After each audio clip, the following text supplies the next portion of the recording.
Hello, Melissa. This is Austin with Cecil Atkission Motors in Kerrville, Texas. Today I'm going to be showing you the 2020 Chevy Blazer. This is in our midnight blue. It's a very beautiful color. It has the blacked out bow ties from Chevy. It's got your Blazer badging on the side. Real great look to it.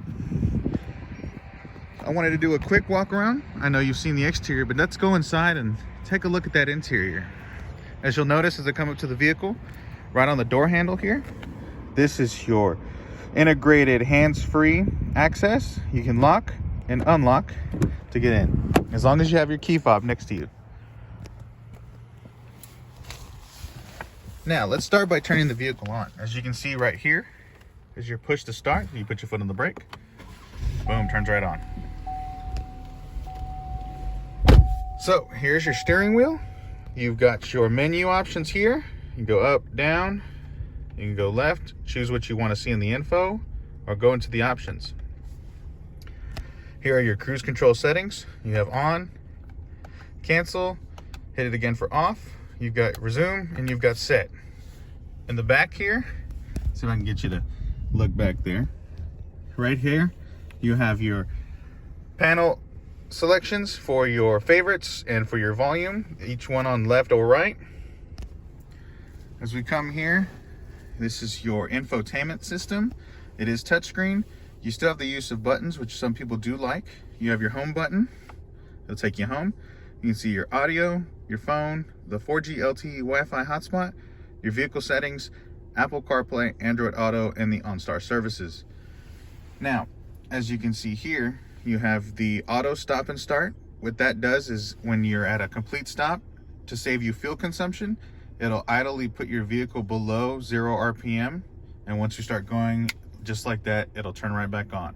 Now, if that's something you don't like, you can switch it off by clicking this button here. As you can see, it says auto stop off.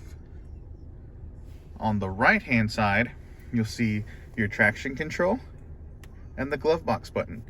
So you don't have to be trying to reach or look for the handle here. You go ahead and hit this button and it drops it down for you, and then just lift to close. Now as we come down to the air conditioner, you can see you have heated seats.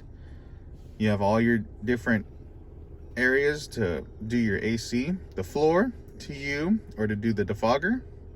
This is your on and off button. This is the auto. This is where you can click this on a hot day and it'll auto set what the temperature should be like inside the vehicle to be comfortable. Same thing with on a cold day. You have your AC so that you can blow real cold if you need to, and the recirculation. Now, on each right and left side, the driver and passenger do have heated seats. If you go ahead and click it, you'll notice the 3 lights. That's high, that's medium, that's low, and then it's completely off. Now, to regulate temperature on both sides, it's the right here. This way turns it up, this way turns it down. Now, let's say you like it a little bit colder, but your passenger likes it a little bit warmer. They'll just dial theirs out to whatever they want, and boom, you have dual zone climate control. Now, say they leave and you want it all back to one temperature, you go ahead and hit the sync button. It'll sync the vehicle back to the driver's preferences. Now, this is where you'll control how high the blower goes and how low goes. Now, right here in the middle, you have 2 USB plugins. One's a USB-C and one's a standard USB-A. Down below, you have your area for your miscellaneous items, coins, buttons, whatever you need to put down there. Now, here's your shifter. Is a standard shifter. You have the option to do the gear shifts when you're in low. You have standardized cup holders, and you have your drive modes. The current drive mode it's on now, it's shown in green, is your tour mode. That's for normal driving. When you go up, it'll go to the snow mode. That's in snowy or icy kind of weather. It gives you better control. And when you go to sport mode, takes a little bit. That's for when you're on a dry pavement, it gives you better handling and acceleration. Here is your park assist. You can turn it off and on. Normally you want it on, so when you're backing up, it'll detect if you're getting too close to something and it will warn you. And here is your storage. You have a great amount of storage. You have a car charging port that you're able to use. As you can see, this particular model is cloth. Now we are able to put leather in it. The leather we can put in it, I preferably like because it is softer and it is not as slippery as the factory. The company we use is Dealer Source. They're in San Antonio.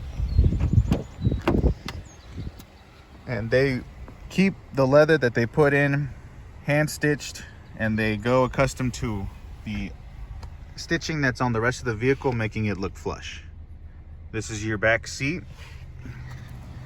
Right here, you can see you have another set of USB charging stations, and you have your vents in the back so they can keep warm or cool. Now with your seats in the back, they can roll forward. They can go forward and they can go back. And then if you want to lay down the seats, that's this here. You go ahead and hold that, and it lays completely flat. So if you need to put something in the back, you're able to do so. Now, what I would like to show you is the hands-free rear of the vehicle. So if you've got your hands kind of in a bind, but you have your keys in your hand, you just double tap this, and it'll open up. Once you put everything in, all you either have to do is press this twice again, or you can press this button right here, and it'll close automatically. That's one of the nice features with the Blazer. It has a power lift gate. I hope I've answered a lot of your questions, and if you have more, please feel free to give me a call or give Andre a call. Again, this is Austin Gonzalez with Cecil Atkission Motors here in Kerrville, Texas. Hope you're having yourself a wonderful day. Bye-bye.